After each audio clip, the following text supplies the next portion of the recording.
Hi, my name is Allison Keith, and I am a 7th grade English teacher. Hey!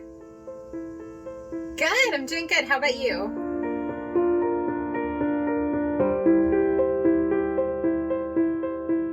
As a teacher, how have you been impacted by the COVID-19 pandemic so far? Our school is a Title I school, which means sort of in lay terms that we work with primarily students who are from economically disadvantaged backgrounds. And there was a ton of trauma that our students were experiencing as a result of the pandemic. When you're hearing story after story of student who has a family member that is ill, or story after story of a family who is in economic distress, right? Because a parent has lost their job or a student who is worried, right? That's a lot on us.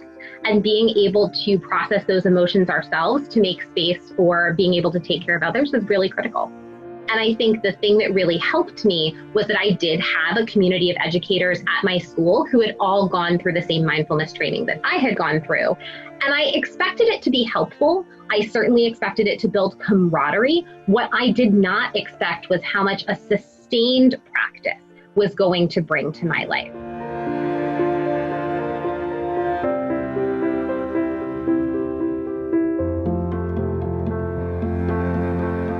Good morning. It is bright and early, 6:45, and I am about to take you on a virtual tour of my day as a mindful virtual educator. So I'm glad to have you on the ride today. So I start every day the same way, which is sitting down with a cup of coffee to plan out my day. Now, this is the most important part of my day because it's where I plan my intention for the day.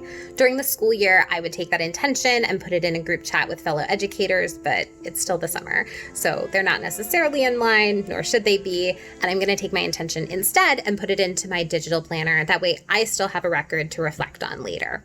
Our day is still pretty busy, even though it's not an official school day, because there's so much to get ready.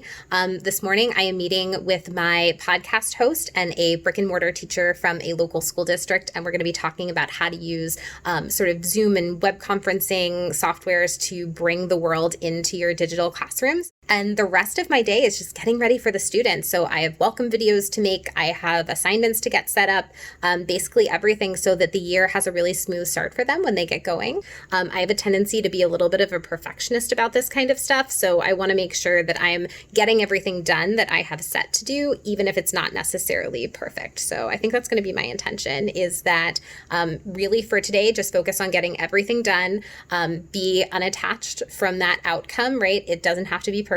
It just has to be finished. So now that I've planned my day, I'm ready to go ahead and enter my office, and we're going to get started with my meditation practice. So I set a goal for myself at the beginning of last year that I was going to meditate at least 1 minute every single day. And the reason behind the 1 minute was there should never be a day where I can't make 1 minute's worth of time for myself. I do a particular method, which I'm going to go ahead and show you here, which is called grounding through the senses. And basically what it does is it sort of brings you to the present moment using your senses as a method to keep you present. I use a candle to help me get started with this. So I'm going to go ahead and light my beautiful candle. And I can already kind of smell sort of the perfume that is coming off. I always make sure to use a scented candle, and I'll sit cross-legged, and I'll begin to go ahead and meditate. So I'll usually start by thinking a little bit about the sounds that I'm hearing, the smells that I'm smelling, sort of using that candle as a way to enter the rest of my sensory experience, and just try to focus on being very present in the moment and using my senses as a way to kind of pull me back. And if other feelings arise, that's cool. That's natural. You just kind of let them be there and float on by. Often it's more than 1 minute every day. I'm up to about 5 minutes, but 1 minute is sort of the minimum that I ask for myself every day. And it's honestly made a big difference. Hello, it is 5 o'clock. I am mostly done with my day. I have one lonely assignment that I need to finish up a little bit later tonight. And it was a good day for the most part. I did manage to get an awful lot done.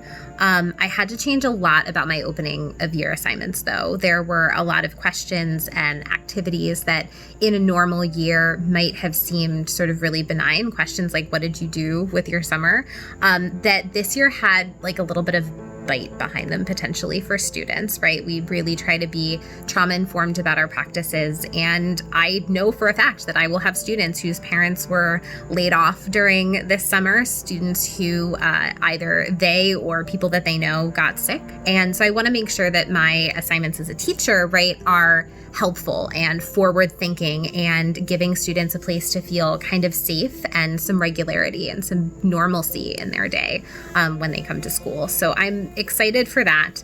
I'm about to start dinner pretty shortly, which is one of my favorite other mindful activities. I used to be the kind of person that would cook listening to music or a podcast, and anymore I just kind of like to enjoy the quiet and just sort of focusing on the cooking and the natural sounds and rhythms.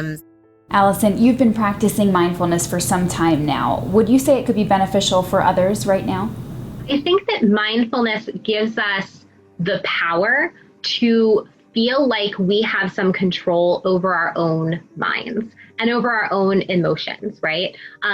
The practice of mindfulness isn't going to change any of the things that you're experiencing in your day-to-day, right? It's not going to take something that is sad and make it not sad. It's not going to take something that is stressful and make it not stressful. What mindfulness is going to do for you is allow you to recognize in the moment that that's what's happening. I honestly think it's changed so much about my quality of life.